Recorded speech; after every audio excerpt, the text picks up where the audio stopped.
হুট করে যমুনাতে এসে নিয়াজ ভাইকে একটা আইফোন গিফট করলাম, যেটা পেয়ে তো নিয়াজ ভাই মারাত্মক খুশি। আর আমরা কি করেছি আর নিয়াজ ভাই রিয়াকশনটা কেমন ছিল সেটা পুরো ভিডিওটা দেখলেই বুঝতে পারবেন। একবারে ভর দুপুরে নিয়াজ ভাইকে নিয়ে আমরা বেরিয়ে পড়েছি ঢাকার উদ্দেশ্যে। আর নিয়াজ ভাই কিন্তু এখনো জানে না আমরা তাকে কেন নিয়ে যাচ্ছি ঢাকা।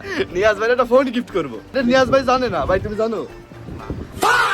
আমি আবার ভাই স্ক্রিপ্টেড ভিডিও বানাইতে পারি না। যাই হোক, মকসুদপুর এসে কিছুক্ষণ দাঁড়ানোর পরেই বাস চলে আর আমরা আর কোনো দেরি না করে বাসে উঠে নিলিবিলি যাইতে থাকি। এই ঠাটাপাড়া ওয়েদারটা দেখতে দেখতে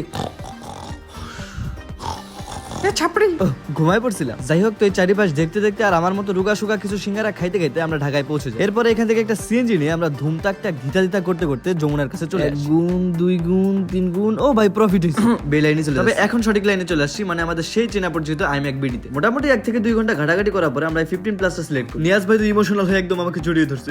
বাহ, কে অ্যাক্টিং করে। যাই হোক, যমুনা থেকে বের হয়েছি রেস্টুরেন্টে যাবো, ঠিক তখনই এই দুই বড় ভাইয়ের সাথে দেখা। তাদের ঘরের পিচ্চিরা নাকি আমার ভিডিও, ওনাদের সাথে কিছুক্ষণ আড্ডা দিয়ে আমরা চলে আসি রেস্টুরেন্ট। এই অবস্থায় কাচ্চি খাওয়ার মোটেও ইচ্ছা ছিল না, যার কারণে আমরা পোলাও আর এই গোস ভুনা নিয়েছি।